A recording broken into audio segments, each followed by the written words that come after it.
so they should be able to understand what we're talking about.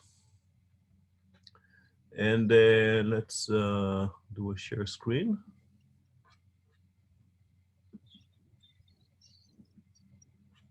Can you see my screen? Yeah, good.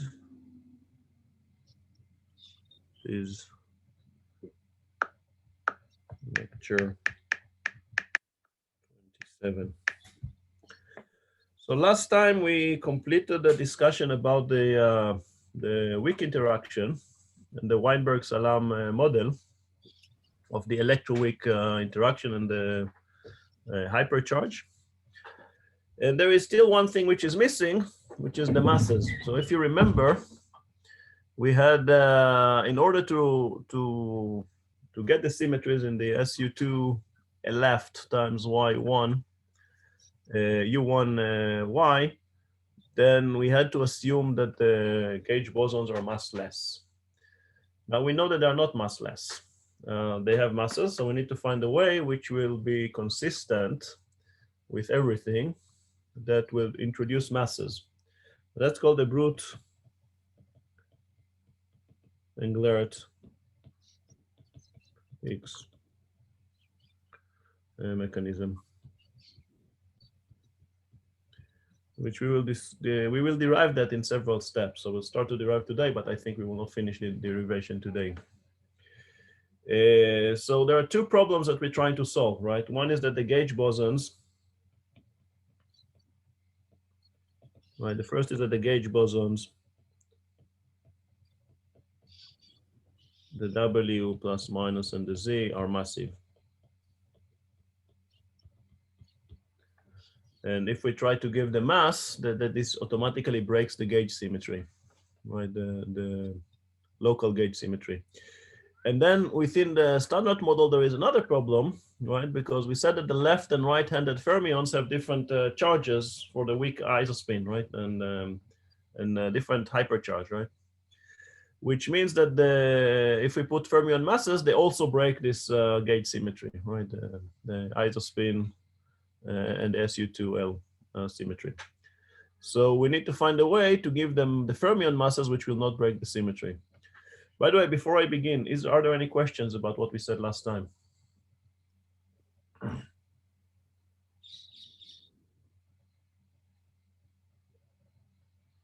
No. So we said the problem one is the gauge bosons have masses, and the second is that the left and right-handed fermions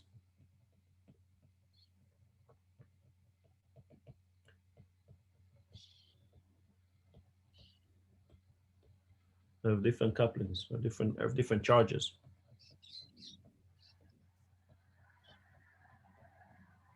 Just for the weak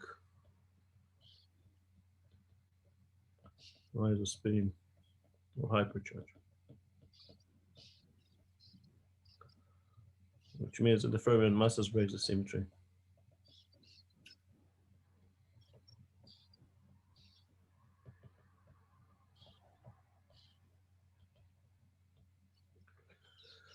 Now, so historically, you know, the Weinberg and the Iglesias came down with this idea back in 1961.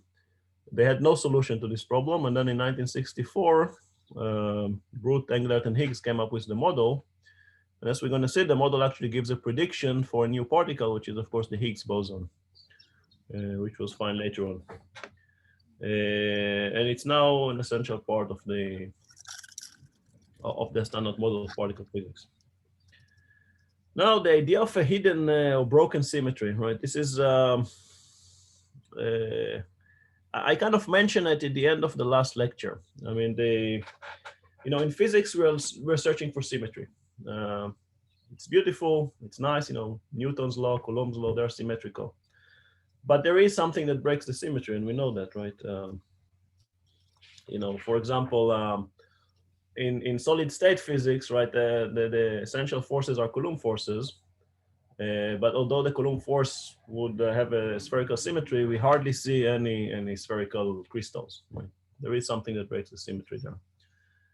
Same we can say about the Earth, right? It's not completely rounded. There are some things that break the symmetry. So, you know, something breaks the symmetry. Now, for our purposes, despite the fact that the Lagrangian is symmetric, the ground state of the system does not have to be symmetric. Let me write it down because this is a non-trivial statement. Despite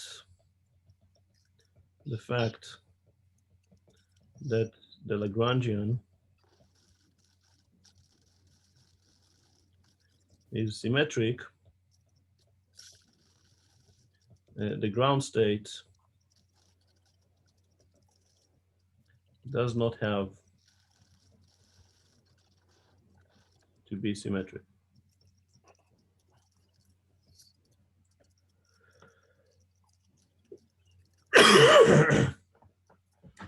In fact, when you think of it in physics, we look for symmetries.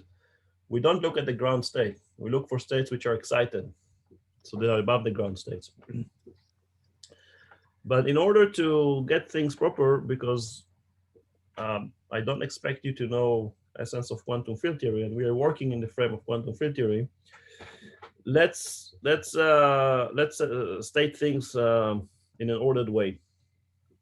So in the framework of quantum field theory, right, if we look at a scalar field,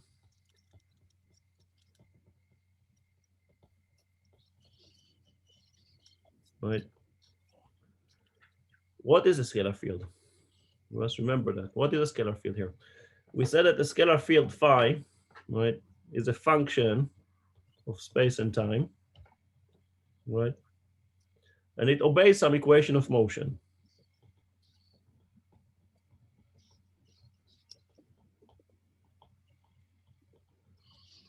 Right? Can be the Klein-Gordon equation, can be the Dirac equation, right? Now, the equation essentially describes some dispersion relation, right, of a free particle. And we get to this equation by the Lagrangian.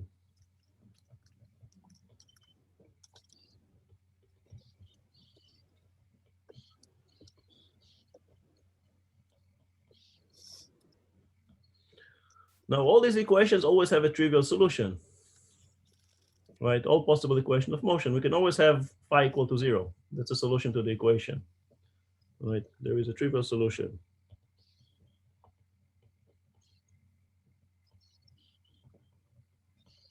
Right, phi equal to 0. It can be a psi. I write phi because it's a simple scalar field, right? Now, this solution, we call it the ground state, right? So this solution is the ground state, right?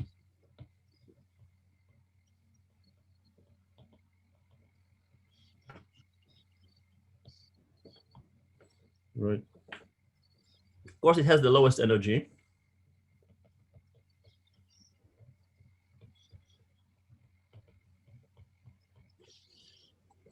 Right. Right. Now, here comes a crucial difference between quantum field theory and quantum mechanics, right? In quantum field theory, we interpret this state as having no particles at all. So that's why we call it vacuum state. Right? In quantum field theory, we say that there is a particle, it just doesn't have any energy, right? Or it has the minimum energy that can have based on Heisenberg's uncertainty principle, right? But in quantum field theory, we simply say that in this state, there are no particles.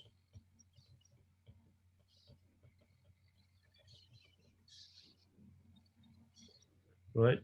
So we call it the vacuum state.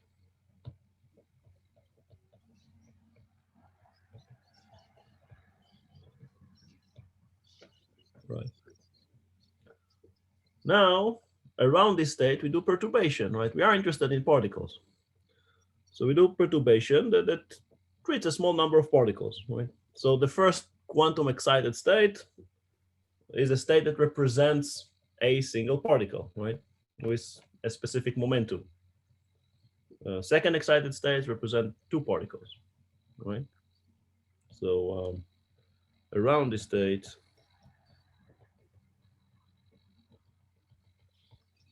we use perturbation theory.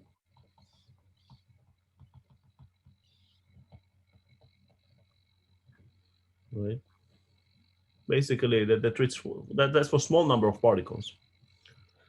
Right. So the first quantum excited state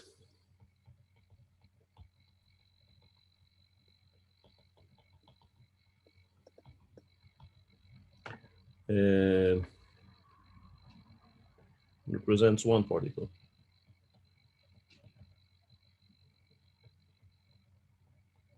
Right. With a specific momentum.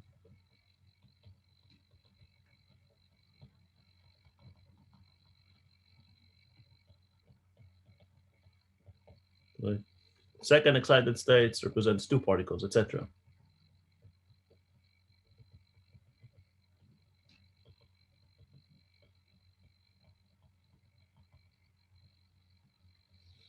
Etc. Now, okay, that's a general picture, which is true in quantum field theory. You learn that in quantum field theory course. Now, what happens? We're going to do the following things to the Lagrangian. We're going to add a self-interaction term. So now, apply that. Or not apply that, right? It's not applied. This is look at this picture under the following conditions. Right? Look at the following picture. That's more precise. Look at the following picture.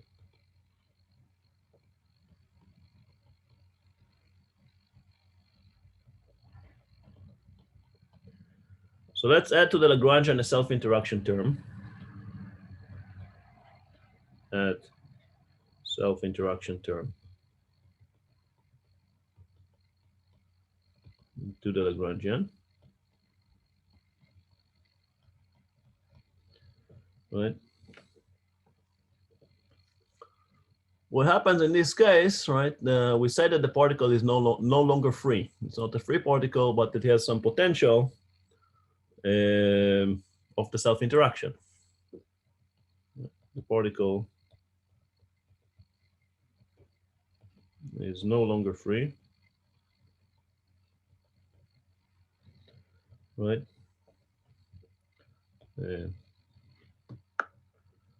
But is inside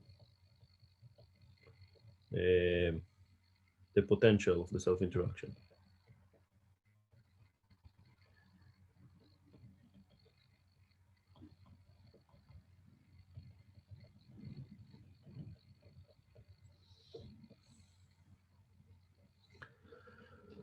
Now the potential does respect the initial symmetry of the Lagrangian, but its ground state can break the symmetry.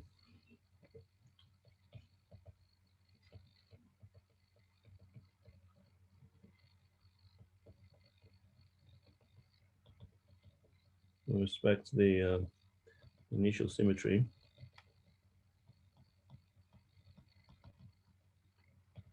of the Lagrangian,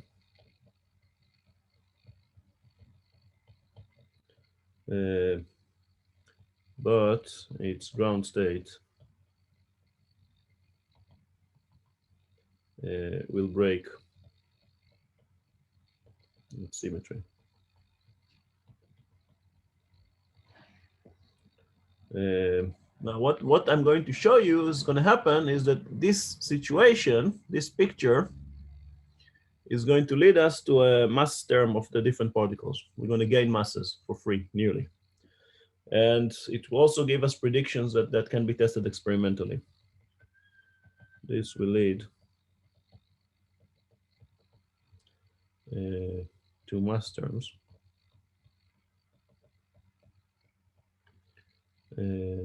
For the different particles involved.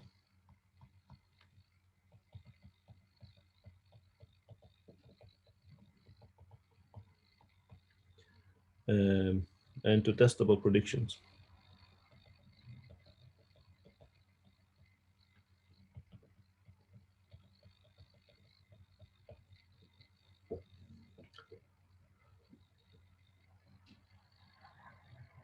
Okay, this is the prescription. Now let's work at the details one by one. Questions? It's going to be a little bit technical, so I'm going to derive it in several steps. We'll have like 4 or 5 steps, which we're going to derive until we get to the full picture. So Yeah.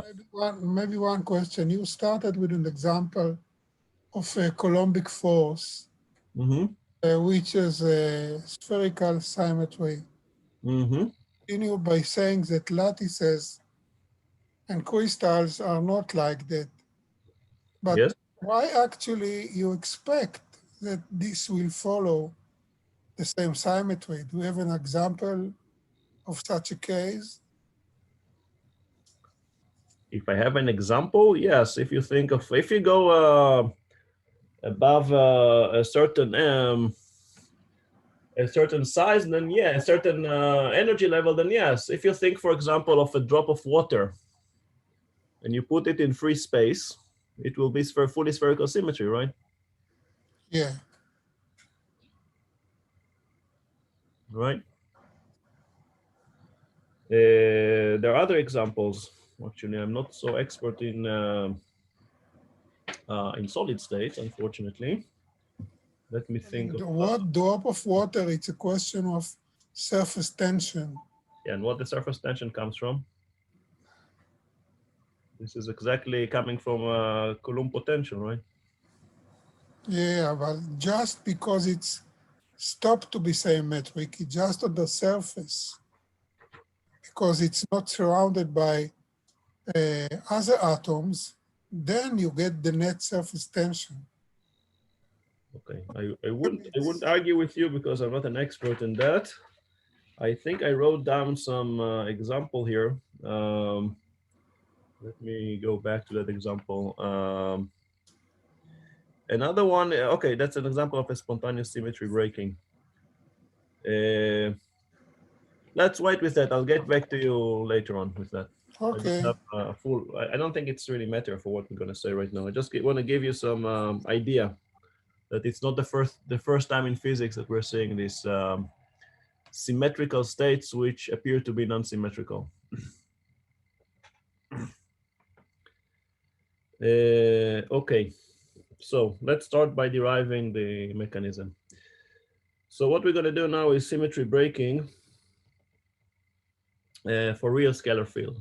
This is we're still a few steps before we're going to do the real standard model. But to give you the feeling of how it's going to work, symmetry breaking for a real scalar field.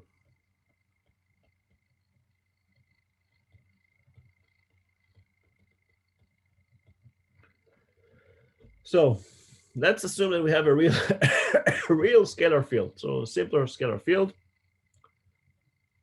and we're going to put a potential V phi, which is 1/2 mu squared phi squared, and then I'm going to add another term, which is plus 1/4 lambda phi to the 4.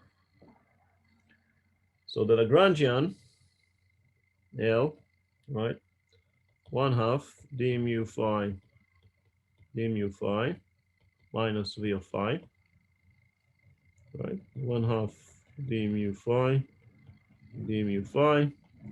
minus 1/2 mu squared phi squared minus 1/4 lambda phi to the 4. Nothing special, right? What is this term, the first term? This is something that you should know by now.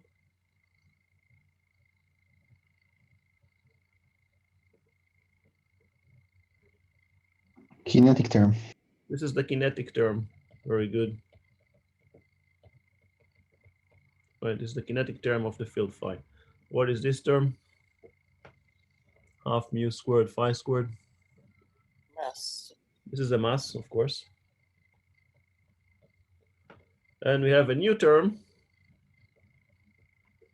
which what would be what would this term represent?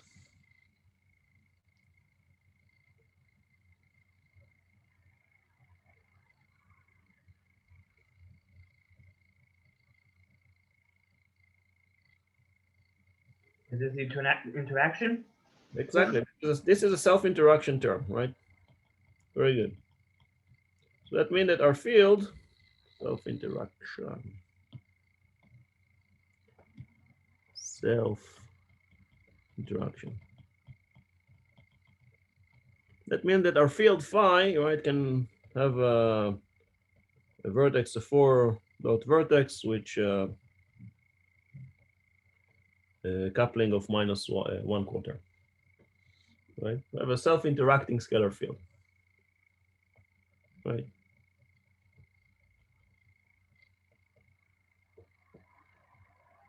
Nice and easy. Now the vacuum state, right, is the lowest energy state of the field, right? And this should correspond to the minimum of the potential. So from that, let's write it down. Vacuum state, that corresponds to minimum of the potential.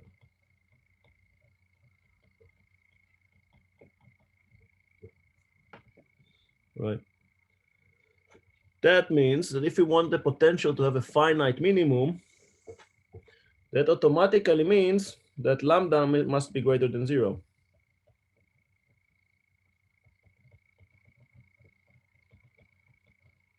Right? Because if lambda is negative, then if we draw the potential, right, it will go to minus infinity for certain values of phi.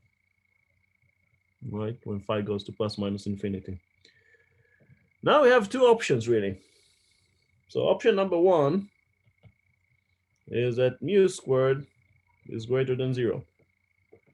Right? So if mu squared is greater than 0, right, then if I draw the potential, right, so this is positive, this is positive. So the potential, right, phi and v of phi, right, the potential would look something like that, right? We'll have a minimum, it's a quadratic function. It looks something like that, give or take, right? So the minimum would be at phi equal to 0. That's where the minimum is, right? And if this is the case, then the Lagrangian we have really represents a scalar particle with mass mu and 4-point self-interaction term, exactly what we have here. But we can think of a second option. What if mu squared is smaller than 0? Right? Remember, this is how the potential looks like. This is going to be negative, and this is going to be positive, right? Lambda has to be positive, right? In that case, right? That means since this is negative, this is going to be positive. We cannot. This is no longer going to be associated with a mass. We cannot interpret this as a mass anymore, right? And if we look at the potential, if we draw the potential,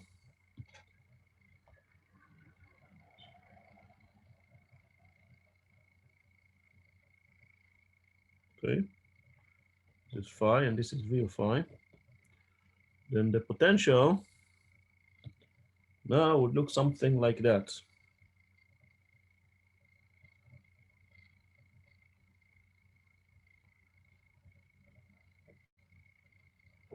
We have two minima, right? Plus v and minus v, right? Where the minima, still leave it here, right? Phi is plus minus v, which is plus minus square root of minus mu squared over lambda. So it's clear to everybody? This is just a choice of a sign from mu squared. So we no longer have a mass term, right? And the lowest energy state does not occur at phi equal to 0, but rather at phi equal plus minus v.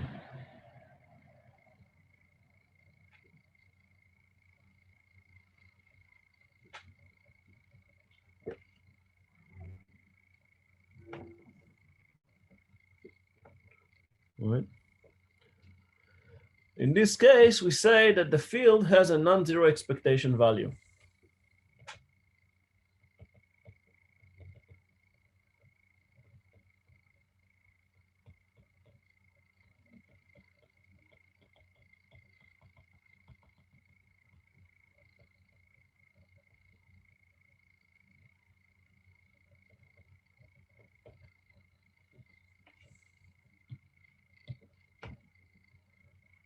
Now the Lagrangian is still symmetric, right? The Lagrangian is symmetric because if we change phi to minus phi, nothing happens to the Lagrangian, right? Lagrangian is here.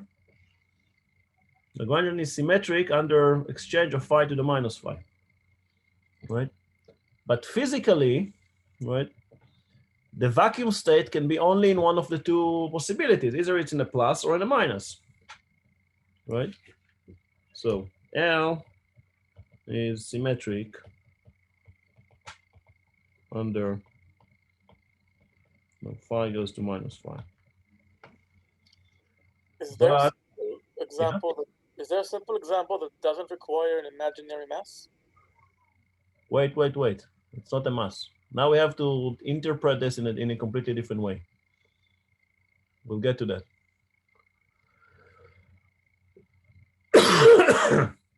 Right.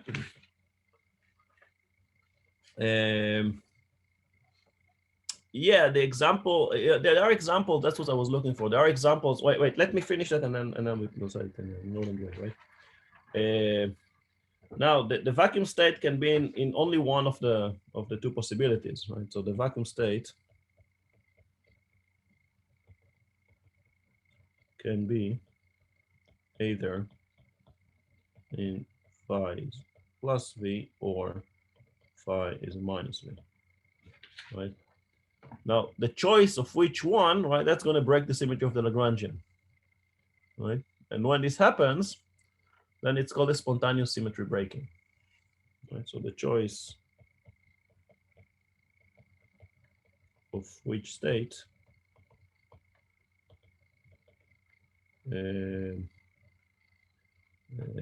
which is the real vacuum state, which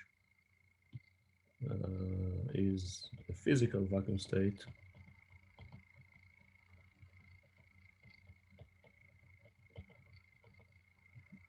this is called spontaneous symmetry breaking.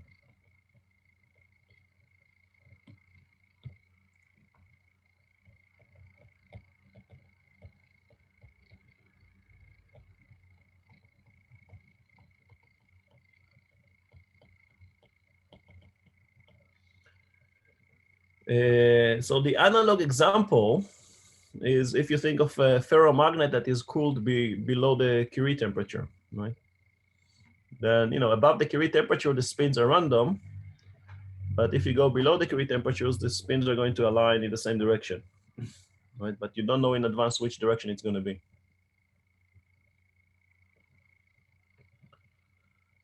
All right.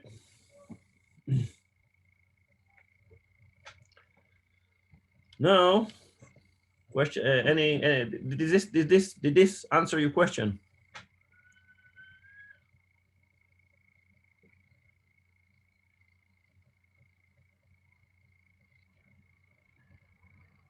Okay, can I proceed? You're very quiet. Are you muted? It's okay. Can we proceed? Yes. Okay. Now, of course, without loss of generality, let's take the vacuum state to be in the positive direction, right? So assume, without loss of generality, assume right, that phi is in the plus v. Now, this is the ground state, right? So this is the vacuum. Now we want to get particles, so we want to get excitation about that. So let's consider a perturbation, but the word perturbation is a bit misleading here because it doesn't have to be a small perturbation. It just have to be a perturbation that still stays here in this positive half, right? So excitations of the field, ground state. Excitation of the field.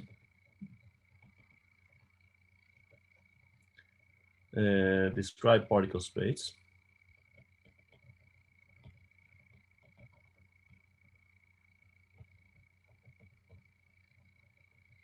Right.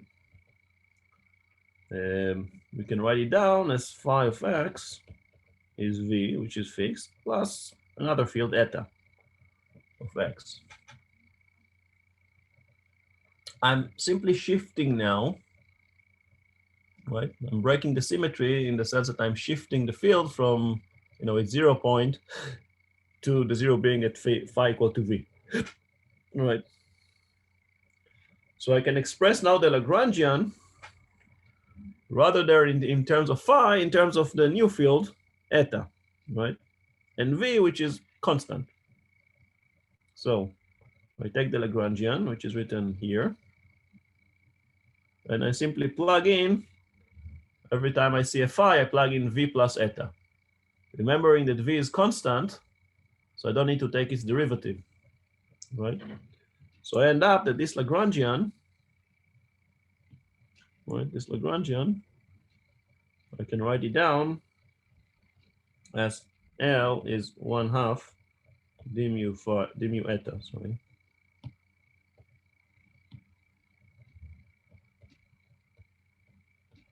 Minus 1/2 mu squared v plus eta squared minus 1/4 lambda v plus eta to the power 4.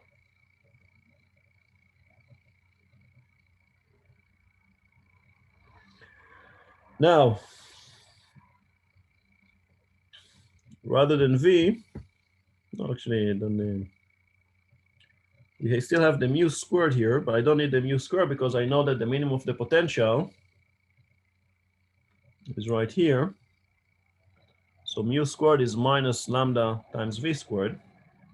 So I can write down mu squared to be minus lambda v squared.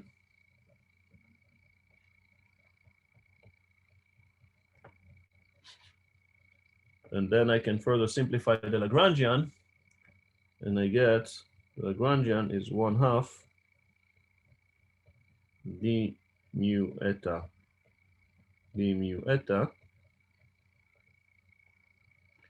minus lambda v squared eta squared minus lambda v eta cube. I did the algebra at home, so I'm just giving you the final result. You can practice it. Minus 1/4 lambda eta to the 4 minus plus 1/4 lambda v to the 4. Simply plug it in and open. Some terms will cancel.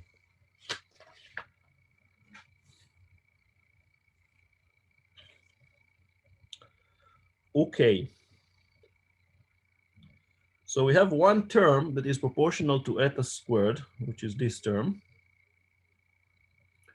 So we can interpret this term as a mass of the eta field, right? So this is interpreted, right, as a mass of the eta, which means that the mass of the eta field is square root of 2 lambda v squared. Or again, using mu squared is minus lambda v squared, this is just square root of minus 2 mu squared. Which means that this Lagrangian that we have here, right, is describing really a massive scalar field, right? Which, okay, so the Lagrangian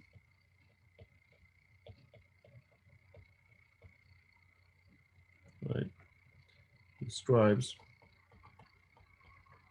a massive scalar field.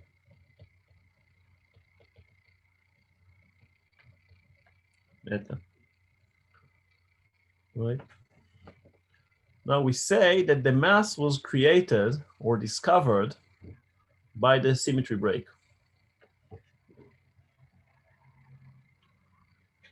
Mass was created or discovered by breaking of the symmetry.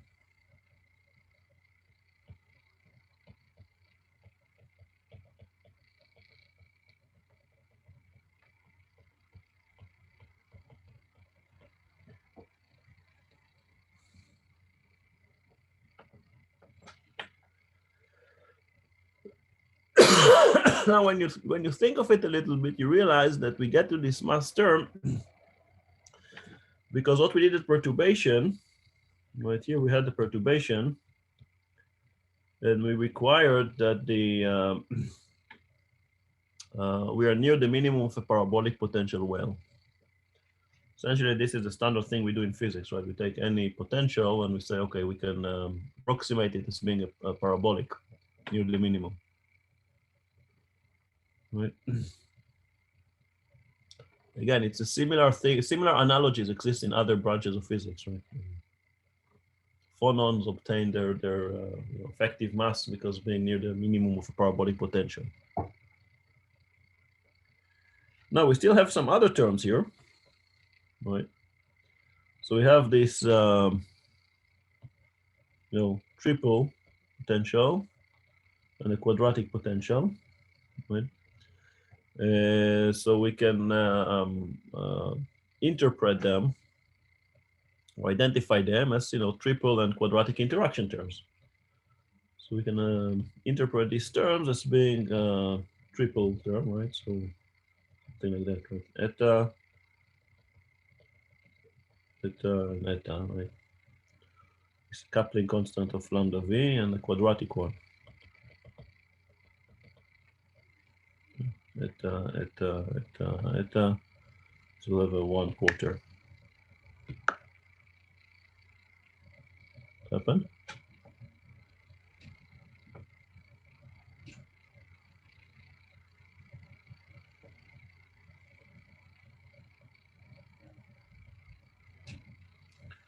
So 1/4 lambda. Right? Of course, the last term is just a constant. Right?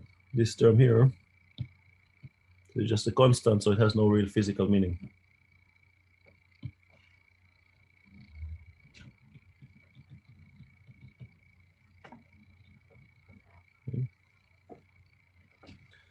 Now remember, we didn't really do anything. We just took the Lagrangian and did a small algebra. Right? So it's the same, the Lagrangian that we have here, right? It's the same Lagrangian that we had originally. We just added this term, put the minus sign in front of the original mass term, and we simply express it in a different way, right? We just express it around a new minimum, around phi equal to plus v. And of course, the field of interest to us is going to be this eta field, because it's going to describe changes around this, or excitations around this new vacuum state. Okay? It's a small algebra with a big physical interpretation.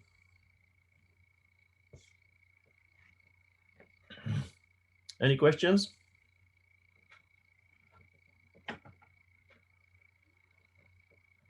You just have to have one good idea. That's enough to get you a Nobel Prize.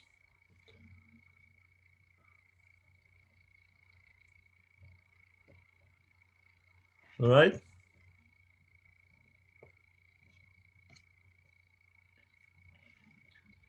Yeah. Now, okay, let's proceed on. So the next thing I'm going to do is a global symmetry breaking of a complex scalar field. So I told you that we're going to have several steps until we get to the real standard model. Oh, what happened? I lose my.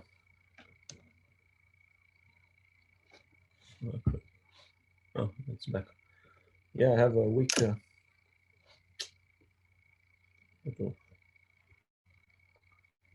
We have a weak connection, which can go wrong. So let's do now a global symmetry breaking of a complex scalar field.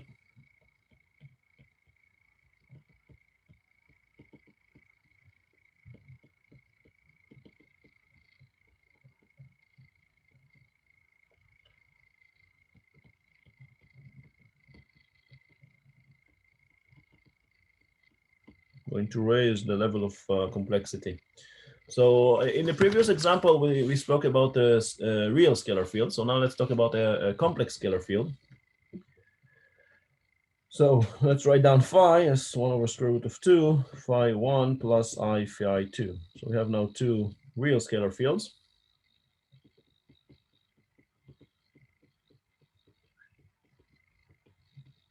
Right, and phi is a complex field. So the Lagrangian L, right, d mu phi star d mu phi minus mu squared phi star phi minus lambda phi star phi squared. Now we're going to essentially repeat the same calculation as we just did. So, the first thing is to ensure that the Lagrangian has a finite minimum. Then we require that lambda is greater than 0.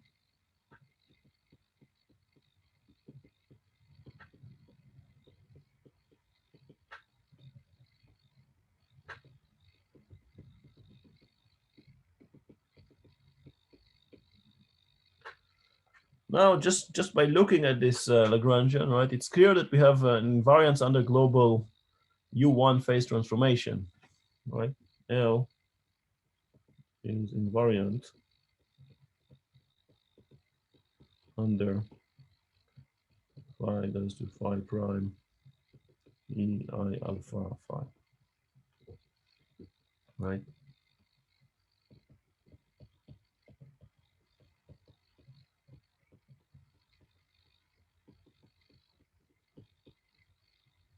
Because obviously phi prime star phi prime is phi star phi.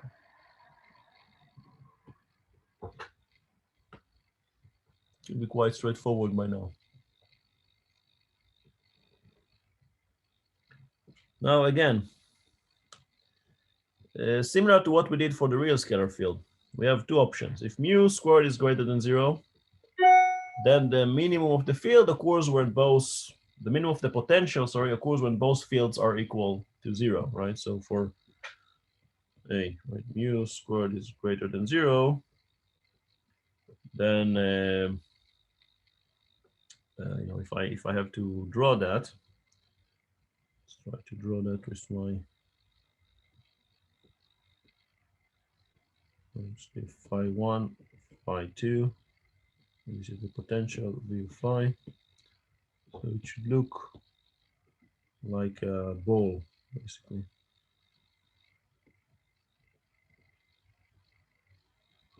Some sort of a ball around here, right? So the minimum is that phi 1 equal phi 2 equal to 0. Of course, the interesting case is what happens if mu squared is smaller than 0.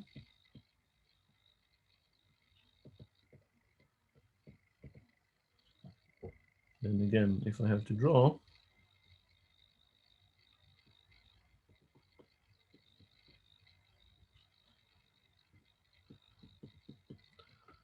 then what we get is something that looks like, Mexican hat of some kind, right?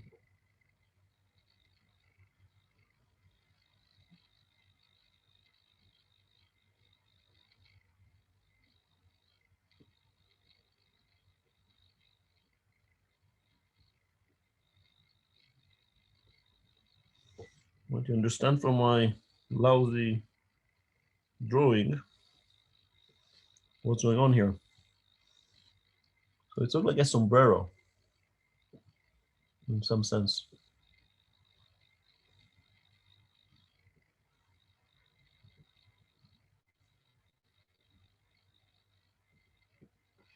So we have basically an infinite set of minima.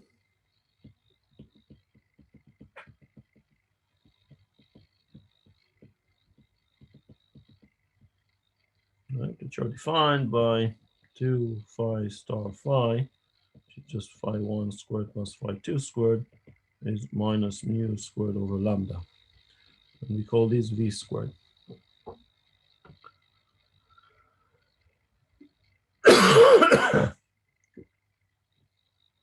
Right, so everything around here the minima of the potential. Of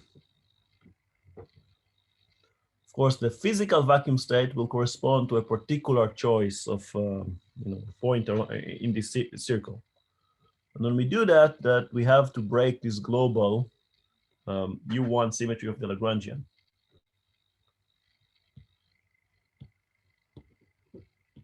Right. Physical vacuum state corresponds to a particular choice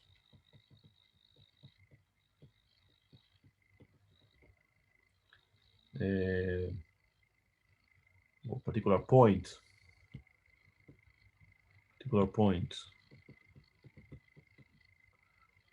on the circle.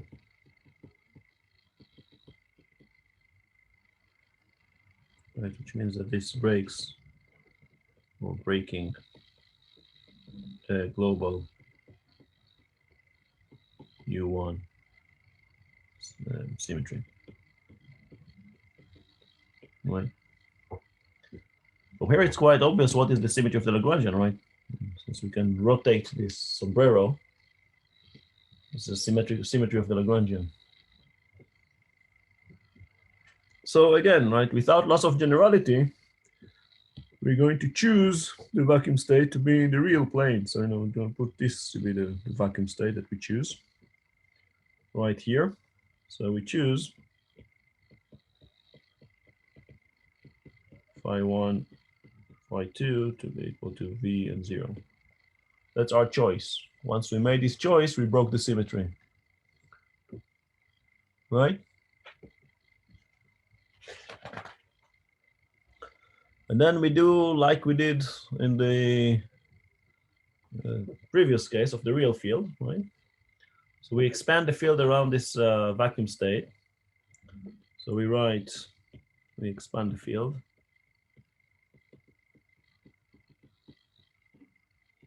By writing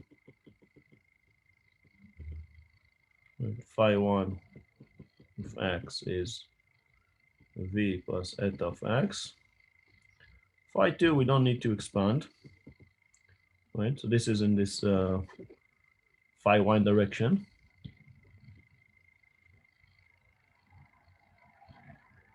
Right? And the phi2 we don't really need to expand, so we simply write it down as psi. Because it's going in that direction.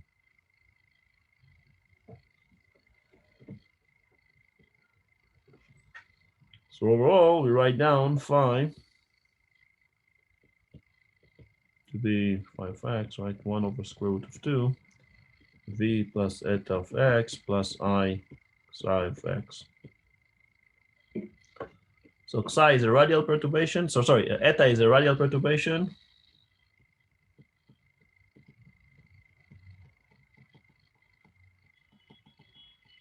And psi is a perturbation in the imaginary direction.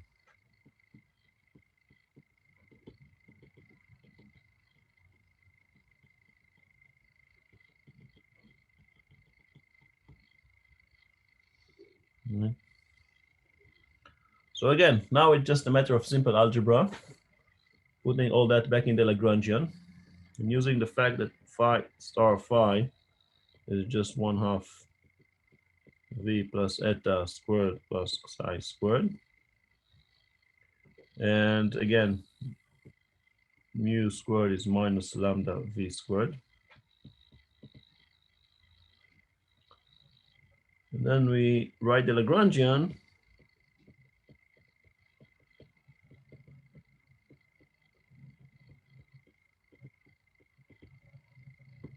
L to be 1/2 d mu eta plus 1/2 d mu psi minus lambda V squared eta squared minus V interaction of eta and psi. For V interaction, of eta and psi is minus 1/4 lambda v to the 4 plus lambda v eta cube plus 1/4 lambda eta to the 4 plus 1/4, hope that I'm not mistaken, lambda psi to the 4 plus lambda v eta psi squared plus 1/2 lambda eta squared psi squared. Now, you get it by simple algebra, right? You just, as we did with the scalar field, you just plug in this expansion of phi, right?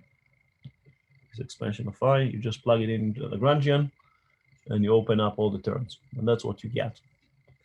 Modulo some typo that I got, but I don't think so, but I checked it. So you end up that there is only one term, this term, which is quadratic in the field eta. It's the only quadratic term. All the other terms are not quadratic. Right. And so we identify this term as the mass term of the eta field, right? So that means that we write down that half m eta squared is lambda v squared. Now there is no quadratic term in the field psi. So the field psi is interpreted as a massless term. No quadratic term in psi. So that is mean that psi is massless.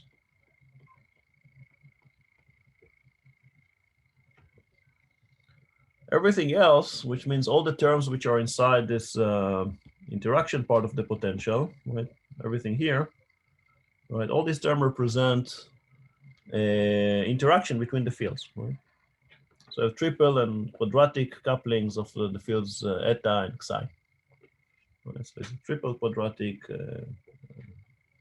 4-point vertex, etc. of these fields.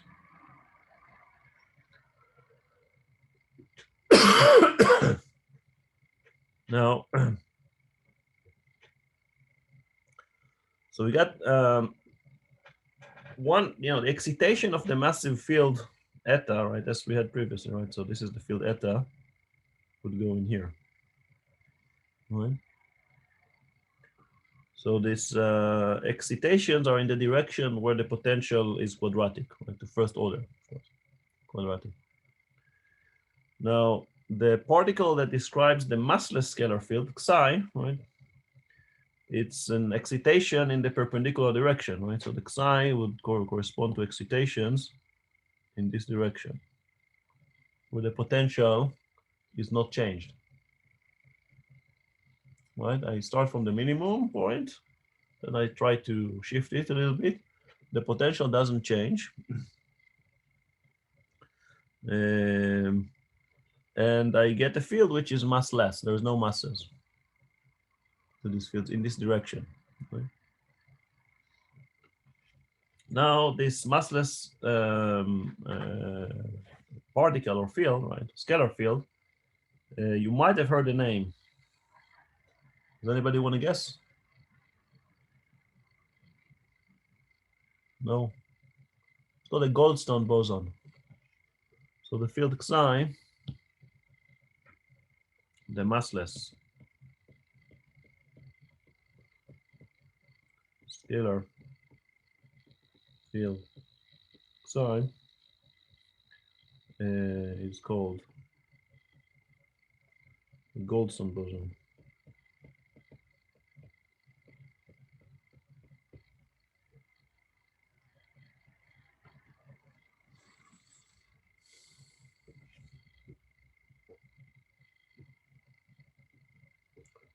Is that clear? What happened so far? Getting slightly more complicated, but I told you we have to derive it in few steps. Now let's go to the next step. Now we're actually going to speak about the BEH mechanism, the brute Englert-Higgs mechanism, still not in the context of the standard model. What will be the next level of complexity?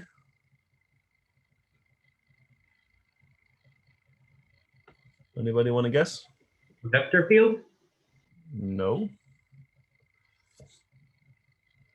We had a breaking of a global symmetry, right? But what do we have in the standard model? We have local gauge symmetries, right? So that's what we're going to speak about now. And that's called the brute Englert-Higgs mechanism. Brute Englert.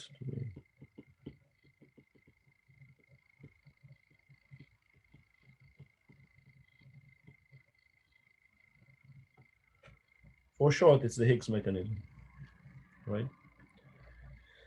So we have, in this mechanism, we have a spontaneous symmetry breaking of a complex scalar field, the same complex scalar field we had previously. But now the spontaneous symmetry breaking is not of a global gauge symmetry, but of a local gauge symmetry, the same one that we learned previously. So talk about spontaneous symmetry breaking of a complex scalar field. It's the potential V of phi, and it's the same potential, mu squared phi squared plus lambda phi to the 4. But now of a local gauge symmetry, spontaneous symmetry breaking, or SSB, right? Spontaneous symmetry breaking of a local gauge symmetry.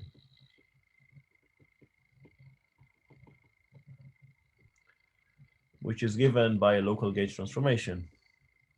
Right?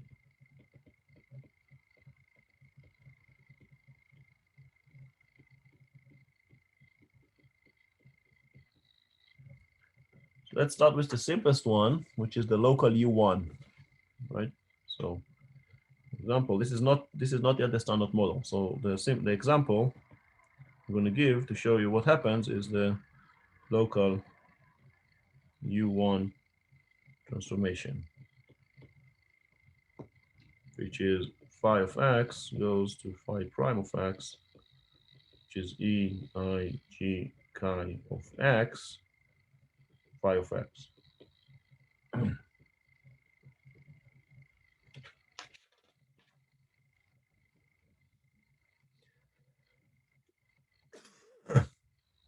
Now remember, G is the coupling constant, right? And the phi has a charge of 1, right? It doesn't appear directly in the exponent.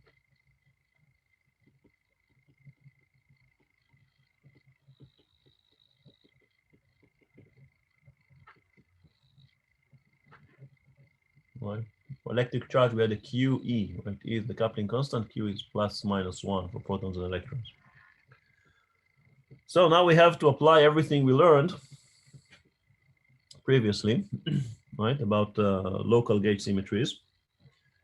So in order for the Lagrangian to be invariant under the local gauge transformation, right, we need to replace the derivative with what? It's what?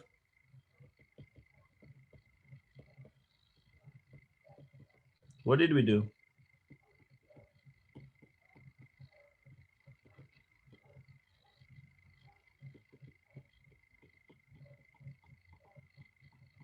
We added a term to the derivative.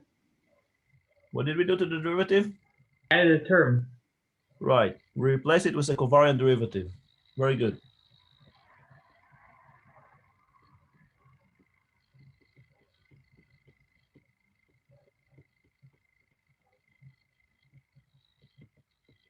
We replace the derivative with a covariant derivative.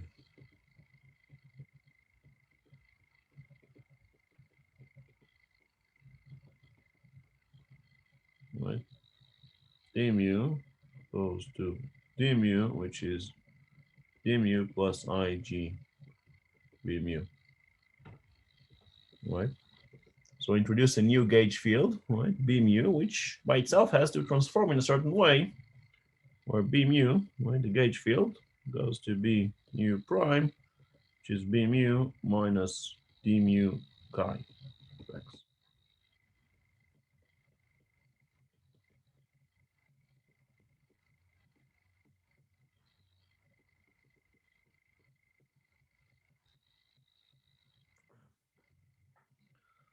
So just in the case that we did previously, right, for the Dirac-Lagrangian, for example, right, required local gauge invariance implies that there exists a local new gauge field, right, which has a well-defined gauge transformation properties.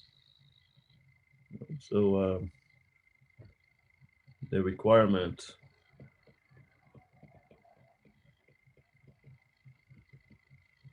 for local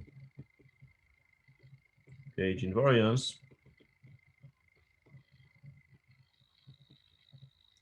implies the existence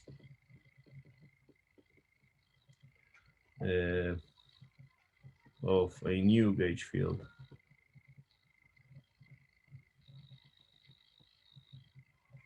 with well-defined transformation properties.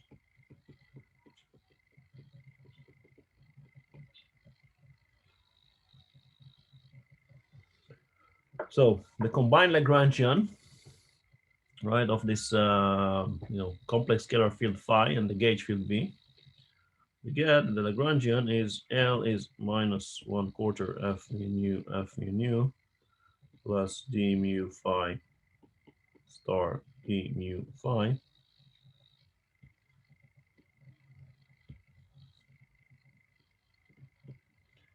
minus mu squared phi squared minus lambda phi to the 4. F mu nu is the kinetic term of the field.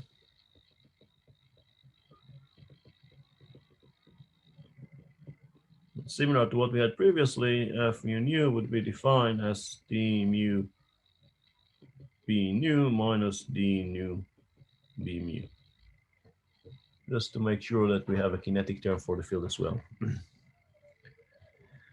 Now, note that we did not put any mass term for the field, because if we were to put a mass term for the field B, it would break the gauge invariance.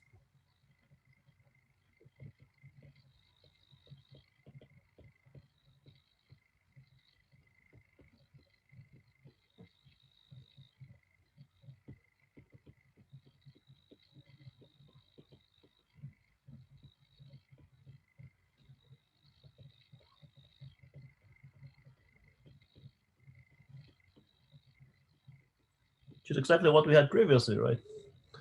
And I told you back then, okay, forget about the masses of the field. Right? But now, I just mentioned that. The same thing we had before, but now we have a different interpretation. We added up this quadratic term, sorry, the term for the phi to the 4. And we're now proceeding the same way as we did previously. So just put it down, note that.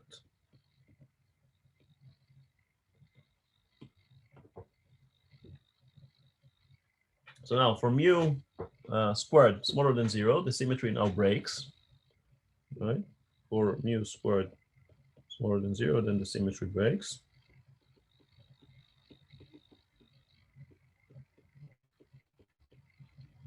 Right? Which means that the vacuum state is degenerated.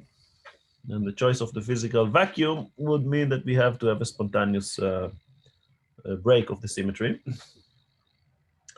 So as we did previously, right, we just choose the vacuum state.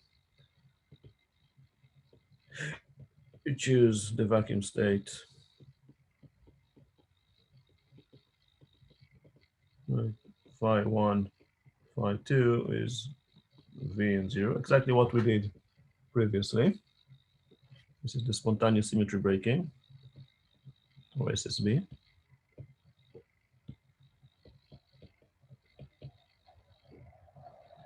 And then we expand the complex scalar field around this new vacuum state.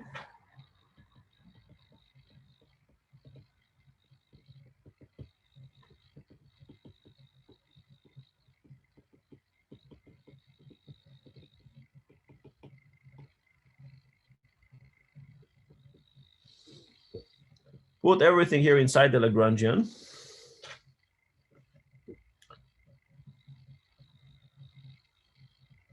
But when you do that, you get that the Lagrangian now will become 1/2 d mu eta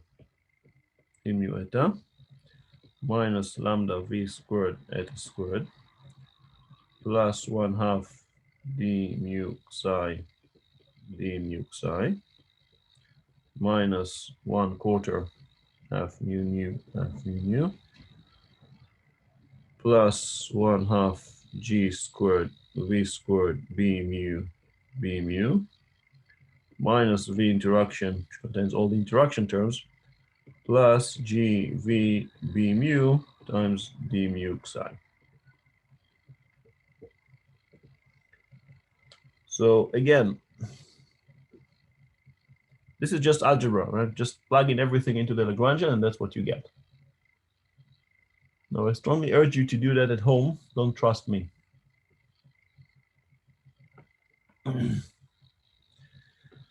Now, similarly, the V interaction, which is a function of eta, psi, and now the new gauge field V, right? This will have all the 3- and 4-point interactions, right? Of these 3 fields. Eta, psi, and V is going to be quite long and complicated. In all 3, 4 point interaction terms of the field.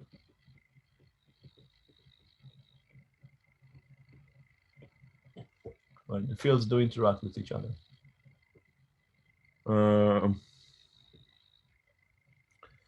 Now, what do we have in the Lagrangian? Let's do it. So the first 2 terms, what is that?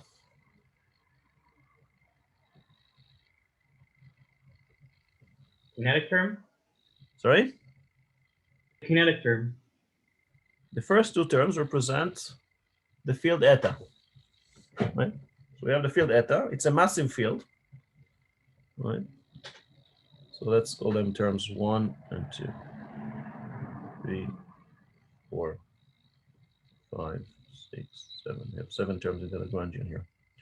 There are many more because the interaction contains a lot of terms. So terms 1 plus 2, right? That's massive scalar field.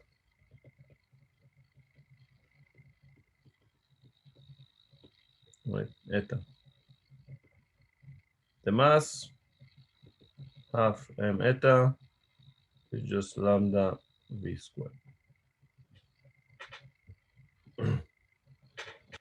Again, similarly to what we had previously, right? The mass of the field eta came from the breaking of the symmetry of the Lagrangian. Right? M eta originated from breaking symmetry of the Lagrangian L.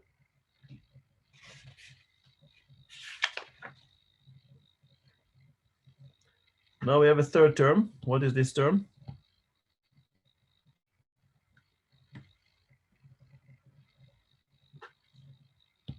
What is term number 3?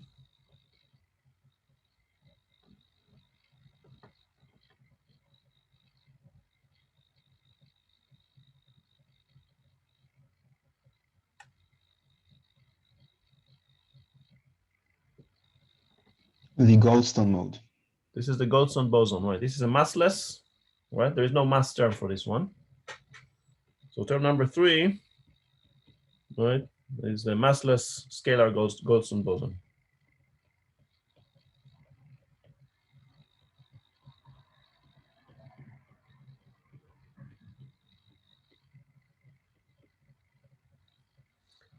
Now, okay, what about terms 4 and 5?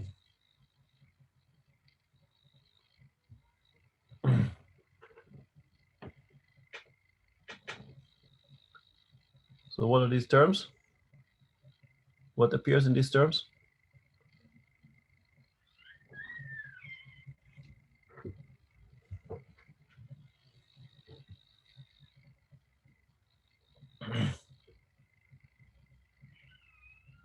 What field appears in these terms?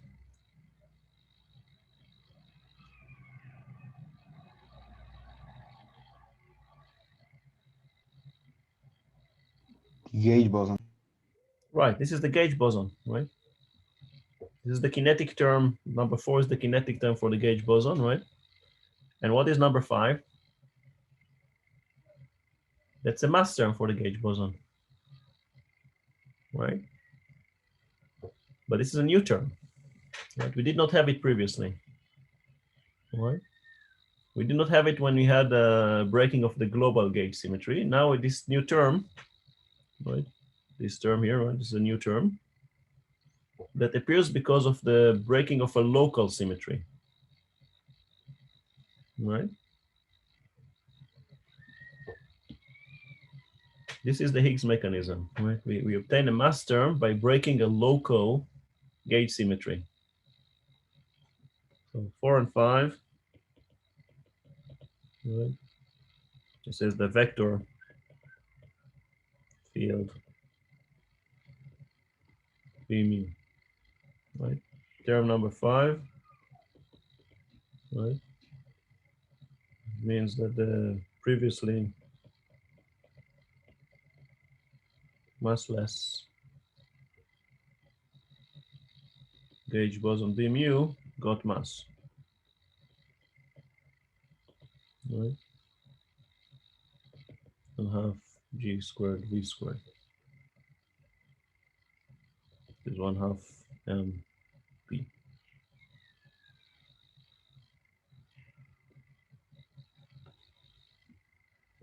This came from the covariant derivative. It originated from the covariant derivative.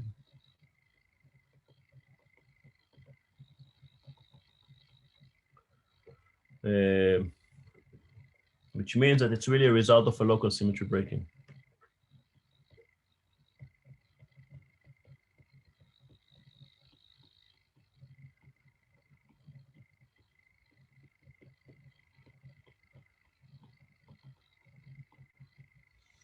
Right, in essence, this is the Higgs mechanism, the local symmetry breaking,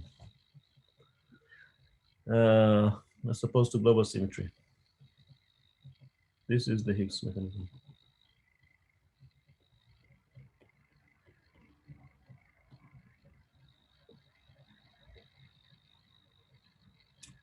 Okay, it's not bad. We got somewhere, but it's incomplete. We seem to have 2 problems, right? What about this last term here? This term, number 7. What does it represent?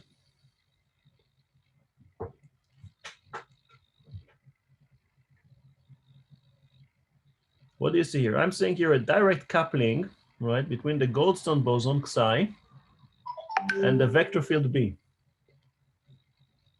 right? Term number 7 represents a coupling, so there is some interaction between the Goldstone field Xi, right?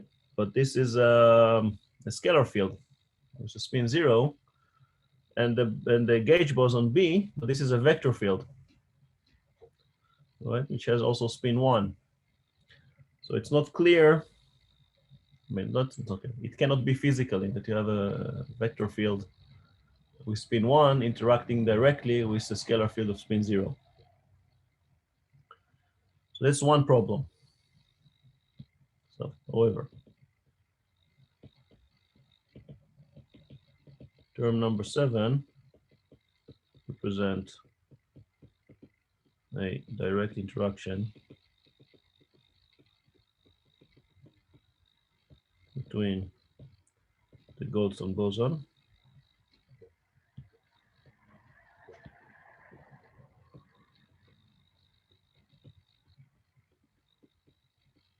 And B mu.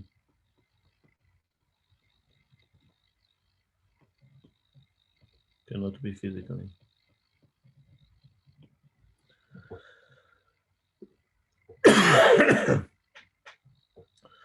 Then the second problem is that if you look at it carefully, you realize that the original Lagrangian had really 4 degrees of freedom. We had this scalar field phi. You can think of it as phi1 and phi2. And we had the 2 polarization states of the massive field B, which was introduced. And when the gauge boson became massive, we had an additional state, right? The longitudinal polarization state, the same as we had with the Procca equation. Take you back a few lectures ago. So we somehow added a degree of freedom. Addition of the mass term. Mass term to B mu added an extra degree of freedom.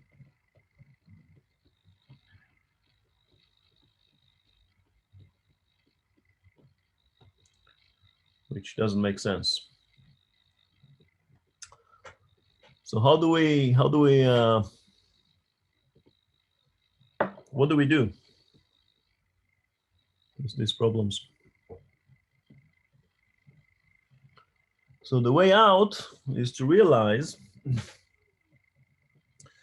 that the fields that we have in the Lagrangian are in fact not the physical fields. The solution is to realize that the fields that appear in the Lagrangian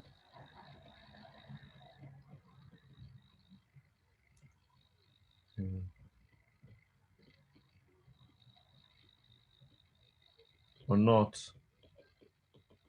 physical fields.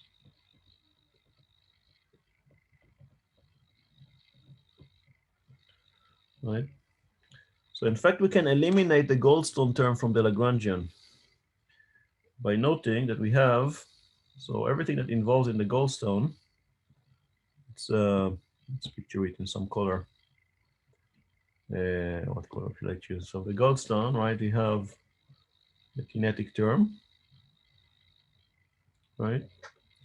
We have the interaction term, and we have the mass term of the Goldstone.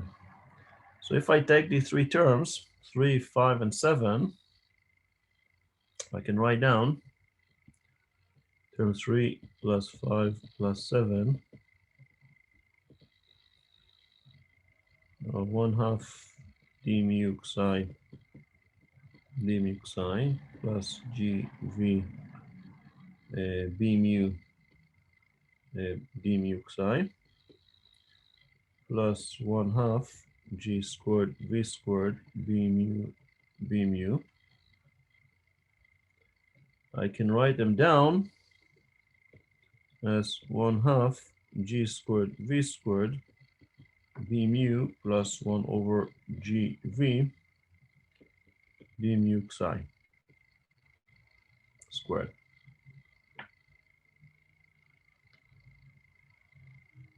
Just simple algebra, right? But now I can make a gauge transformation. Now gauge transformation.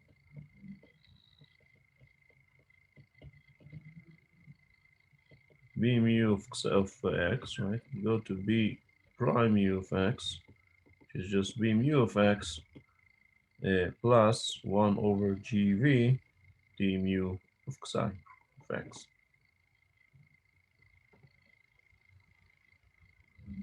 Right. And this can work out because what we have here in the parentheses is a derivative of a scalar function. So we can simply gauge it out without having any effect on the physics. Right? it's essentially making this transformation. Remember, where did I get this B, right? B is just this field that I get by adding this field to the Lagrangian to keep it symmetric. When I had this transformation e to the I g psi high. Right? So it's essentially, this is equivalent of writing down, of choosing a gauge where chi is minus psi over gv. This has a choice. This is a name which is known as the choice of a unitary gauge. This choice is known as unitary gauge.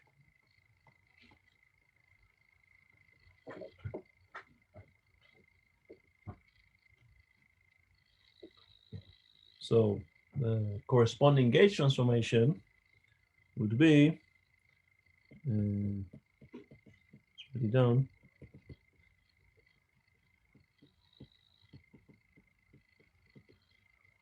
phi of x goes to phi prime of x, which is e minus I g phi of x divided by gv, phi of x, so it's e minus I psi of x over b, phi of x.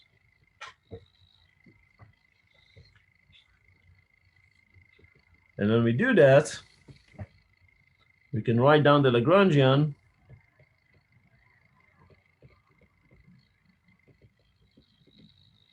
where L is 1/2 d mu eta minus lambda v squared eta squared minus 1/4 f mu nu plus 1/2 g squared v squared b mu prime minus v interaction. It's the same Lagrangian. Right, this Lagrangian is the same as the Lagrangian we had here. Just made the transformation from b mu to b prime mu. But when I did this transformation, all the terms that contain the psi, the Goldstone boson, just completely disappeared. So there goes the extra degree of freedom. So the degree of freedom of the scalar boson was in fact replaced by the degree of freedom that corresponded to this longitudinal state of the massive vector field b mu, or b prime mu, sorry now. So let's write it down, right? All terms that contained psi disappeared.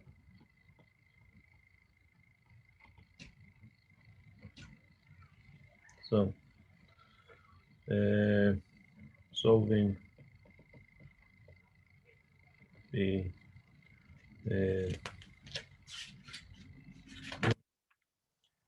extra degree of freedom problem.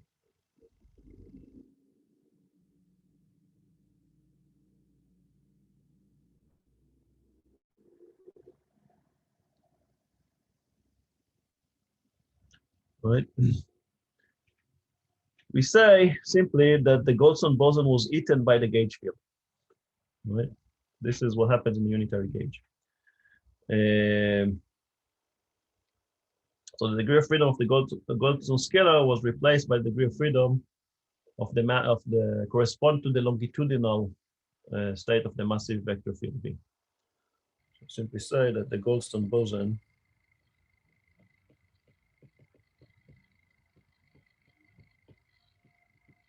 was eaten by the gauge field.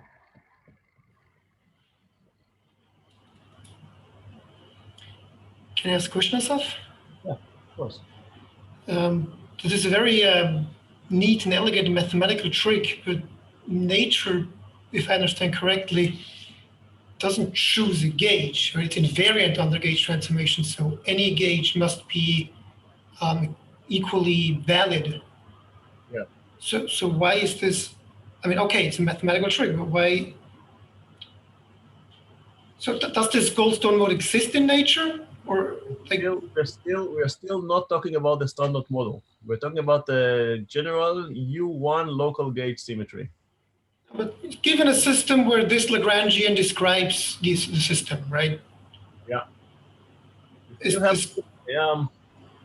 It's again, it's a local choice of it's a choice of a vacuum state essentially, which breaks the symmetry. You would get it anyway. You just have this extra degree of freedom that you need to get rid of. You know, when I said that, the picture I have in mind, we're going upward, is this picture here, right? This is the thing, right? It's symmetric, you know, a long rotation. I mean, this U1 symmetry, what does it mean? Basically means that if you take it and you rotate it, it's symmetric. It doesn't matter where you are. Now you break the symmetry, right? I break the symmetry by choosing that the real vacuum would be here, right here, and not here. Okay, now it doesn't matter where I choose it, right? I could have chosen it here. Then simply the direction of the Goldstone boson would be in that direction, not the other one. So it wouldn't make any difference. And yet this is still not the standard model symmetry that I'm going to break. I understand the point of the symmetry breaking. What I'm asking is, so given a system where this Lagrangian, governs the system, can you excite this Goldstone mode, or does it not exist because you could gauge it away? I would not. The Goldstone mode would always be in the direction where the potential is not changed. That's why it's massless. But it can still excite it in some. No, I'm trying to excite it, but the potential is not changed in this direction. Well, the eta field, my definition is that the eta field I'm always choosing along the direction where the potential does change. No, I understand that it's a radial and a tangential or angular field. I understand that point. What I'm asking is, you were able to mathematically make it disappear. Does it mean it doesn't exist, or does it mean that you can just write it in a more elegant way, but it's still somewhere hidden inside, and then if I actually build this Lagrangian, in a quantum simulator or whatever, I would still be able to measure the dispersion relation of this Goldstone mode, which is a massless, omega proportional to k. Well, yeah, but this is a mathematical game, right? It physically does not exist, right? It does appear in the Lagrangian, right? But it's just a way of presentation, right? Like we said that we started with the field phi in the Lagrangian, and then I switched to another field eta, and I said that this is the real field in some sense, right? This is what we're actually measuring in the lab. I write the Lagrangian. I think now I understand your question.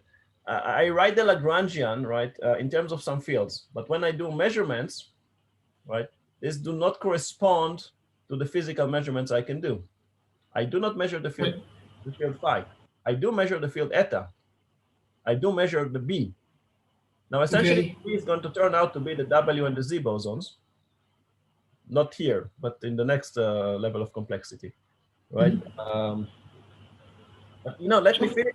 I just need, I have let me finish that. And then since I'm running out of time, I have to finish that so that we will be able to finish on Thursday. So the Goldstone boson was eaten by the field. So it doesn't have any physical meaning. The two scalar fields, right? We still have two fields, right? One, we have this massive scalar field. So this is, right, the massive scalar field that we have here, right? Let's call it its real name, right? So eta of a massive scalar field.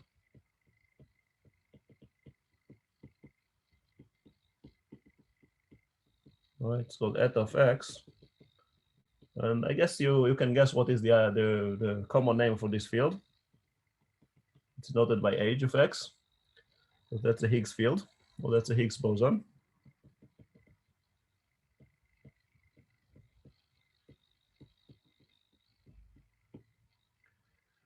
And B prime was got just by choice of a gauge. So I can simply write it down as B. So let's write down the Lagrangian. So if I do eta, I'm replacing it with an H, and B prime, I replace it with a B. Then we get that the Lagrangian is 1/2 d mu H minus lambda V squared H squared minus 1/4 F mu nu plus 1/2 G squared V squared B mu. Let me write down the interaction term explicitly.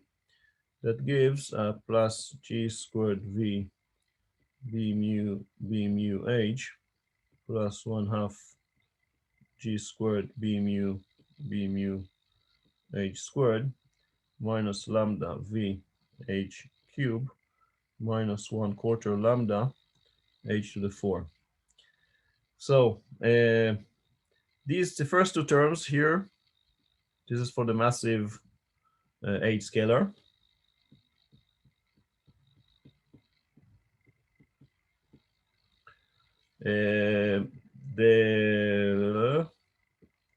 This is for the massive gauge bosons, of course.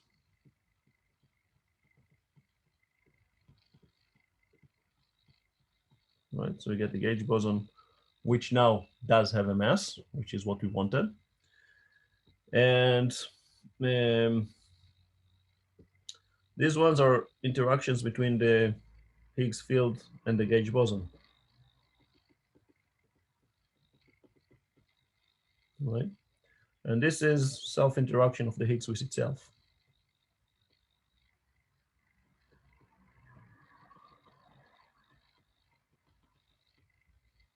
Right, so the H with the B, right, we have a term which looks like H B mu, so it will look like that, H B V is coupling of G squared V, and the second one is H squared BB, H B B, 1/2 G squared. And then we have the self-H interactions, right? So we have the H 3-point vertex,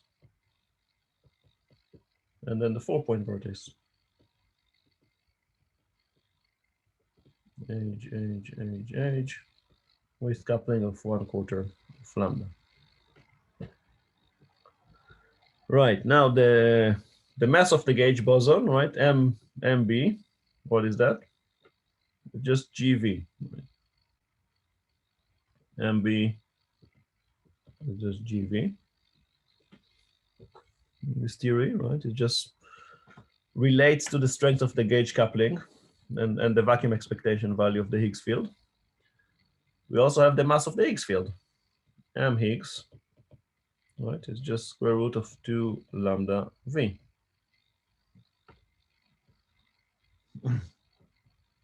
So the vacuum expectation value V gives us the right scaling of the masses of both the Higgs and the gauge boson, right? They're both linear, proportional directly to V.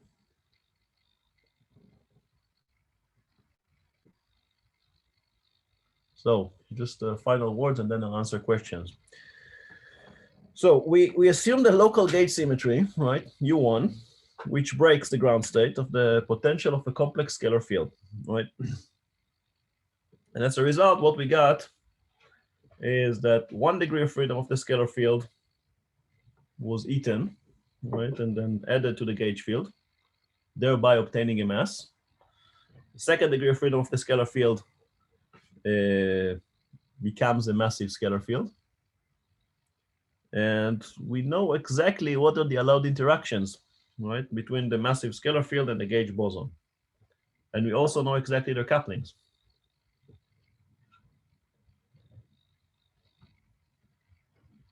Right. So assuming a local U1 gauge symmetry, which is broken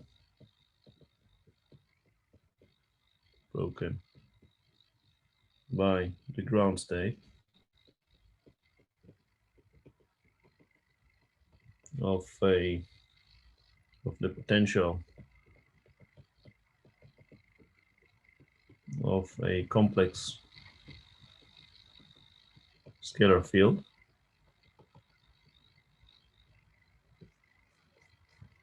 We get 1 degree of freedom of the scalar field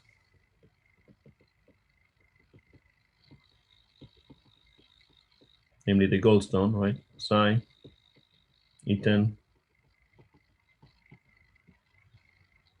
added to the gauge field.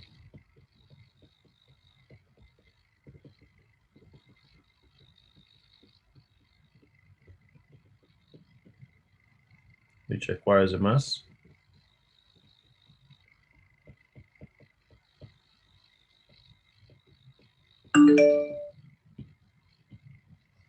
And then 2nd degree of freedom becomes a massive scalar field.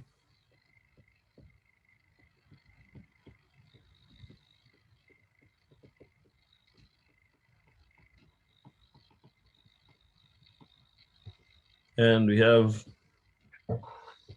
know exactly the allowed interactions. The model defines exactly the allowed interactions.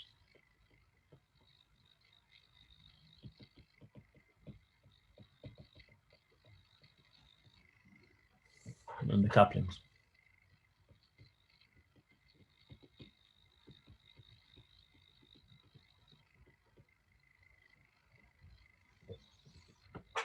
We don't have any more freedom. Once we know what is V, once we know what is, what else do we need to know? No, V and lambda we need to know to get the mass of the Higgs.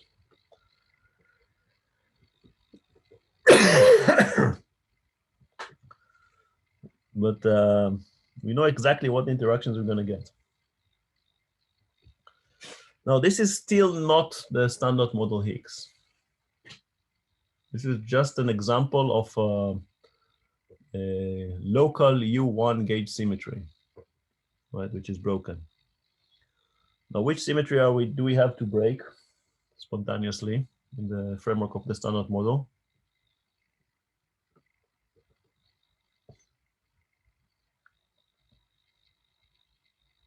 Can answer. It's just what we saw previously. SU2. The weak force. L, exactly. The electroweak force. SU2L times U1Y. When we're going to get that, right? Here in this example that we had one scalar field, right? But in that model, excuse me for that, but in that model, when we're going to break, we're going to get 4 fields. 3 of them are going to get masses. This will be the W's and the Z. One of them is going to remain massless. That's going to be the photon. As I'm going to show you, the masses are not going to be, well, we can see it from here pretty much. They're not going to be random. They're going to be related to each other. Once you know the mass of one of them, you'll know the masses of the other 2. Quite cool, isn't it?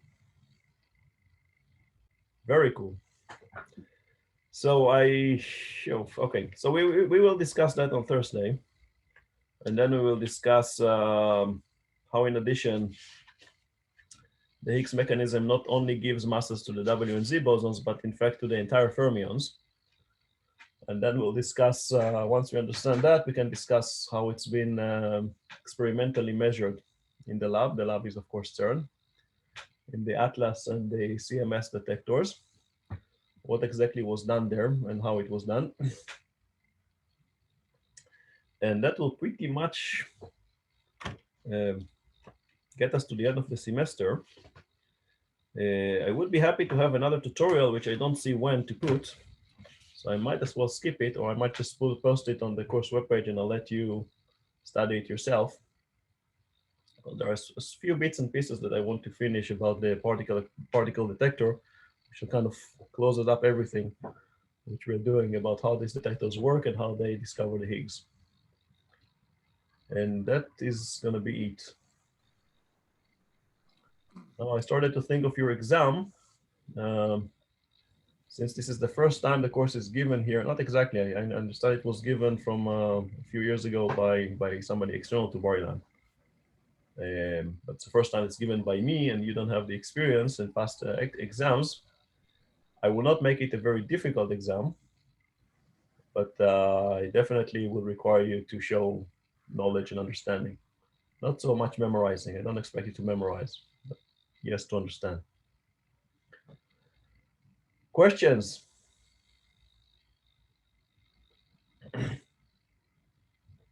Any questions? No? If not, no questions, you sure? I see some people left. No questions? Okay, then I wish you a great day. You too. Thank you very much.